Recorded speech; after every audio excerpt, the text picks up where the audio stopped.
माँ, मैं बहुत थक गई हूँ घर संभालते संभालते। यहाँ मेरी थकान किसी को नज़र नहीं आती। कुछ दिन आराम करना चाहती हूँ। सोच रही हूँ कुछ दिनों के लिए अपने मायके आ जाऊँ। आते हुए अपने बच्चों को भी साथ ले आऊँगी। वे वहीं से स्कूल चले जाएंगे।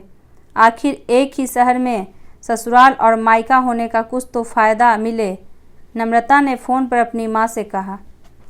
पार्वती जी ने दूसरी तरफ से कहा, हाँ बेटा, जब तेरी इच्छा हो आ जाना। आखिर ये तेरा भी तो घर है। ठीक है माँ, तो मैं कल ही आ जाऊँगी। नम्रता खुशी होकर बोली। हाँ बेटा, कल आ जाओ, मैं तुम्हारा इंतज़ार करूँगी। अभी मैं फ़ोन रखती हूँ, मुझे मंदिर भी जाना है। पार्वती जी ने फ़ोन रख दिया और सीधे किचन में गई। किचन में खाना बना रही बहू से बोली, अरे अनुपमा सुनो, कल तुम्हारी ननद आ रही है। आज बाजार जाकर फल, सब्जी और मिठाइयाँ लेकर आना। बेचारी मेरी बेटी ससुराल में नौकरों की तरह काम करती है और उस पर कोई ध्यान भी नहीं देता। यहाँ आएगी, कुछ दिन रहेगी तो उसका मन और तबीयत अच्छे रहेंगे। सास के मुंह से ऐसी बातें सुनकर अनुपमा का चेहरा उतर गया। वह मन ही मन सोचने लगी, काश मेरी थकावट भी नजर आती। मैं भी दिन रात झाड़ू पोछा, बर्तन, खाना बनाना, मार्केट जाना और हर वह काम करती हूँ जिससे हमारे परिवार वालों को दिक्कत न हो। काश आप मुझ पर भी ध्यान दे पाती। आपकी बेटी तो जब मन में आता तब यहाँ आ जाती है, लेकिन मैं साल में एक बार ही अपनी माँ के पास जाती हूँ, तब भी आपको परेशानी होती है। मैं भी इंसान हूँ, मेरा भी मन है। मुझे भी लगता है अपने माँ के पास जाकर थोड़ा आराम करूँ, सुख दुख की दो चार बातें करूँ, अपना मन हल्का करूँ। भगवान, अब तुम ही कुछ करो ताकि मेरी सास की आंखें खुले और उसे मेरी थकावट भी नजर आए। शाम तक भगवान ने जैसे अनुपमा की सुन ली और उसकी ननद का फ़ोन आया। ननद ने अपनी माँ से कहा कि उसकी सास ने उसे मायके जाने के लिए मना कर दिया है, इस बार वो नहीं आ सकती। पार्वती जी ने ऐसे कहा, ऐसे कैसे मना कर दिया? पहले तो कभी वह तुम्हें आने के लिए नहीं रोकती थी, इस बार भला क्या हो गया? लाओ मेरी बात उनसे कराओ, मैं समझाती हूँ। नम्रता ने फ़ोन अपनी सास के पास दिया। पार्वती जी ने कहा, नमस्कार समधन जी, आपसे कुछ कहना था।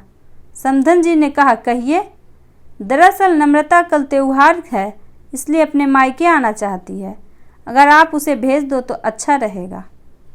नम्रता की सास ने कहा, देखिए समधन जी, आपकी बेटी मायके जाकर रहे, इस बात के लिए हमें उससे कभी नहीं रोका और न इस बात से हमें कोई परेशानी है। कुछ दिन पहले मैं अपनी रिश्तेदार के शादी में गई थी। वहाँ आपकी बहू अनुपमा की माताजी से मिलने का मौका मिला।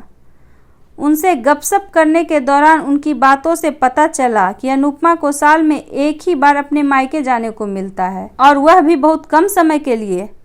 मुझे लगता है आपको पहले अनुपमा को उसके मायके भेज देना चाहिए और वह जब मायके होकर आ जाएगी तो मैं नम्रता को आपके पास भेज दूंगी।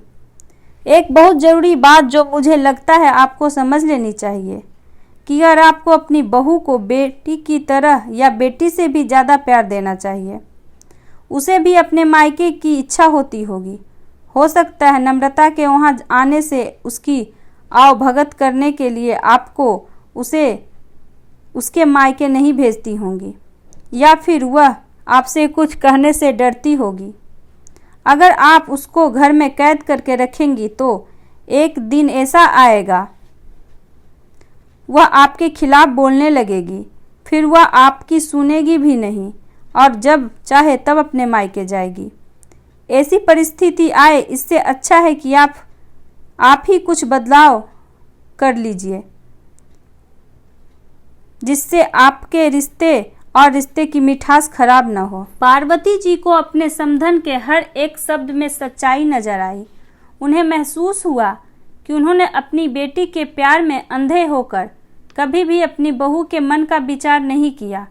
उन्होंने हमेशा ही अपनी बेटी को अपने बहू से ऊपर रखा। दूसरी तरफ नम्रता भी अपनी भाभी के बारे में हो रही इस बातचीत को सुन रही थी।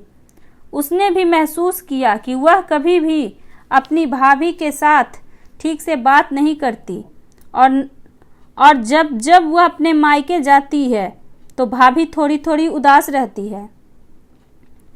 पार्वती जी ने अपनी बहू को बुलाया और उनसे कहा कि अनुपमा, कुछ दिनों के लिए नम्रता नहीं आने वाली है, इसलिए पहले तुम अपने मायके होकर आओ। यह सुनते ही अनुपमा का चेहरा खिल गया, क्योंकि यह पहली बार था जब उसकी सास ने सामने से उसे अपने मायके जाने के लिए कहा था। अगले दिन अनुपमा अपने मायके गई और इस बार 1-2 दिन नहीं, पूरे हफ्ते भर रह कर आई। अपने माँ बाप से, अपने रिश्तेदारों से मिलकर आई और जब वह लौट कर आई तो उसका चेहरा खिला हुआ था, उसकी आंखें चमक रही थी। अनुपमा के आने के बाद नम्रता भी अपने मायके आई। वह ध्यान रखती थी कि कोई भी ऐसी बात या काम न हो जिससे घर में तनाव का माहौल हो। पार्वती जी ने अपनी बहू को खुद ही समय समय पर मायके भेज दिया करती।